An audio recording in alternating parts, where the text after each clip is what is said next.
اور کبھی بھی کسی مشکل میں وہ ہمارا ساتھ نہیں چھوڑے گی۔ حمزہ علیزے سے بات کرے گا، لیکن علیزے تو فی الحال یہاں پر اس بات سے انکار کر دے گی کہ وہ اس آفس میں پھر سے جاب نہیں کرے گی جہاں سے اسے اتنا زیادہ بے عزت کر کے نکالا گیا۔ حمزہ کہے گا کہ علیزے اس وقت بات اور تھی، لیکن اب تم میری بیوی ہو اور ہمیں اس وقت تمہاری ضرورت بھی ہے۔ تم جانتی ہو کہ شاہ نواز انکل تمہیں بہت زیادہ پسند کرتے ہیں اور وہ بہت ہی مشکل سے اس پارٹنرشپ کے لیے تیار ہوئے ہیں۔ اگر تم نے آفس جوائن نہ کیا تو وہ اس بات سے انکار کر دیں گے اور ڈیڈ کا بزنس سب کچھ مٹی میں مل جائے گا سکندر کی صرف اور صرف غلطیوں کی وجہ سے۔ علیزے جو کہ پہلے ہی اس بات کے لیے تیار بیٹھی تھی کہ وہ کب آفس جوائن کرے گی، کیونکہ علیزے چاہتی ہے کہ وہ سب کچھ اپنے ہاتھ میں لے لے اور اپنی بہن اور اپنے خاندان کی بربادی کا بدلہ ان لوگوں سے ضرور لے۔ اسی لیے علیزے حمزہ سے کہے گی کہ ٹھیک ہے حمزہ، میں تمہارے کہنے پر چلی جاتی ہوں، لیکن میری بھی ایک شرط ہے۔ اب یہاں پر حمزہ علیزے سے کہے گا کہ کیا شرط ہے علیزے، کہو۔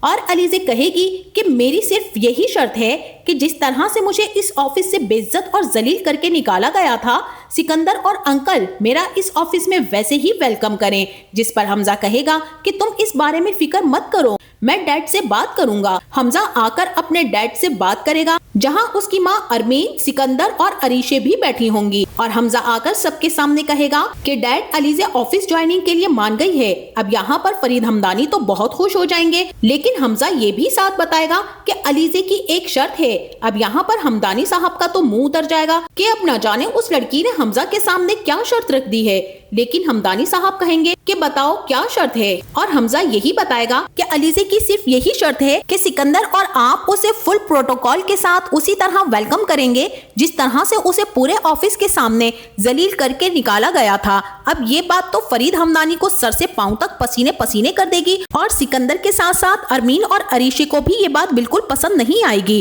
کیونکہ وہ دونوں تو بہت ہی زیادہ مغرور اور گھمنڈی عورتیں ہیں۔ اسی لیے وہ حمزہ سے کہیں گی کہ علیزے کا دماغ ٹھیک نہیں ہے، ہمیں اس کی ضرورت کیا پڑی ہے، وہ سر پر چڑھ کر ناچنے لگی ہے۔ اب یہاں پر حمزہ کہے گا کہ اس نے غلط کیا کہا ہے موم، اس نے ٹھیک ہی تو کہا ہے۔ آپ کو پتا ہے کہ ڈیڈ اور سکندر نے کس طرح سے اسے آفس سے بے عزت کر کے نکالا تھا، اور اگر آج اس آفس میں جانے کے لیے وہ تیار ہے تو ڈیڈ کو اور سکندر کو کیا پرابلم ہے، ہماری ساری پرابلم سالو ہو جائیں گی۔ علیزے کی یہ شرط ہے، اگر علیزے نہ مانی تو شاہ نواز انکل بھی نہیں مانیں گے، اور مجھے ڈر ہے کہ اگر ہمیں شاہ نواز انکل کا ساتھ نہ ملا تو سب کچھ برباد نہ ہو جائے۔ اب یہاں پر عریشے بھی اس بارے میں سکندر سے بات کرے گی، اور سکندر کہے گا کہ اس کا دماغ خراب ہو گیا ہے، لیکن ہمدانی سکندر سے کہے گا کہ دیکھو سکندر، ہمیں اس وقت اپنے بزنس کو سنبھالنا ہے، لہٰذا اب میرے لیے اور تمہارے لیے یہی بہتر ہے کہ تمہیں جیسا کہا جاتا ہے تم وہی کرو، اور تمہیں علیزے کا اور شاہ نواز کا پورے پروٹوکول کے ساتھ اس آفس میں استقبال کرنا ہے، اور تم کوئی بھی ایسی ویسی حرکت نہیں کرو گے جس سے ہمارے بزنس کو مزید نقصان پہنچے۔ اور اب ناظرین، سکندر بھی بیٹھنے والوں میں سے نہیں ہے، وہ اب اس بات کی کھوج میں لگا رہے گا کہ آخر حفیظ نے کس کے کہنے پر پریس کانفرنس کی ہے۔ اسی سلسلے میں اب سکندر نے حفیظ کو ایک کیفیٹیریا سے اٹھوا لیا ہے اور اسے اپنے بندوں کے ہاتھوں یرغمال بھی بنا کر رکھا ہوا ہے۔ بہرحال اب سکندر حفیظ کے پاس جائے گا اور اس کی خوب ٹھیک ٹھاک کلاس لے گا۔ یہاں حفیظ یہی کہے گا کہ مجھے مجبور کر دیا تھا سر، اتنا مجبور کہ میں بے بس ہو گیا تھا۔ سکندر بھی کہے گا کہ تمہیں کس نے مجبور کیا تھا؟ حفیظ بھی سکندر کو بتائے گا کہ مجھے نوروز کمپنی والوں نے مجبور کیا تھا، کیونکہ میں جب وہاں بات کر رہا تھا وہاں ایک لڑکی کی کال آئی تھی، اسی نے یہ سب کروایا ہے، مجھے اس کا نام نہیں پتا اور نہ ہی سر نے اس کا نام لیا، بس اتنا معلوم ہے کہ کوئی لڑکی ہے جو یہ سب کچھ نوروز والوں کے ساتھ مل کر کروا رہی ہے۔ اور اب یہاں سکندر سمجھ جائے گا کہ اس ساری گیم کے پیچھے کس لڑکی کا ہاتھ ہے، اور پھر سکندر ان آدمیوں کو اپنے جاسوس بنا کر چھوڑ دے گا جو حفیظ پر پل پل نظر رکھیں گے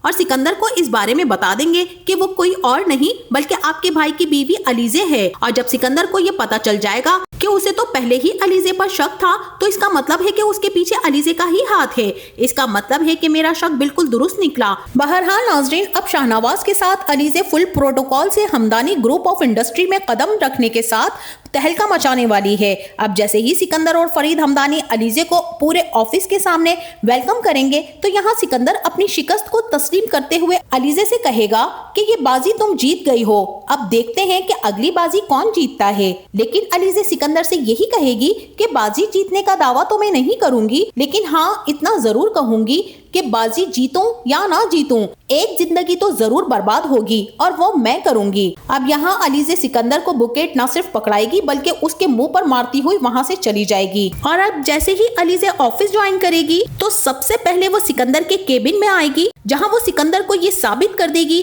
کہ اس نے اس کی جگہ لے لی ہے، اور پھر سکندر کے جتنے بھی کام ہیں اب وہ علیزے خود سنبھال لے گی، اور تمام سیکرٹریز کو یہ بات منع کر دے گی کہ کسی بھی قسم کا چیک میری پرمیشن کے بغیر سائن نہیں ہوگا، اور یہیں سے سکندر کی اصل بربادی ہونا شروع ہو جائے گی۔ تو ناظرین، آپ کا اس بارے میں کیا خیال ہے؟ کیا علیزے سکندر سے اپنی بہن انوشے کا بدلہ لینے کے لیے اس پر کوئی ایلیگیشن لگوائے گی یا اسے جیل بھجوائے گی جہاں وہ عمر قید بھگتے گا؟ اور کیا سکندر اب علیزے کے خلاف اپنی کوئی گھناؤنی سازش رچانے والا ہے جس سے وہ علیزے کو مات دینے کی کوشش کرے؟ اور ان دیور بھابھی کی اس جنگ میں ہمدانی ہاؤس میں اب کیا طوفان آنے والا ہے؟ اس بارے میں ہمیں اپنی رائے سے ضرور آگاہ کیجیے گا۔ جاتے جاتے ویڈیو کو لائک اور چینل کو سبسکرائب کرنا نہ بھولیے گا۔ اپنا بہت سارا خیال رکھیے گا۔ ملتے ہیں نیکسٹ ویڈیو میں، تب تک کے لیے اللہ حافظ۔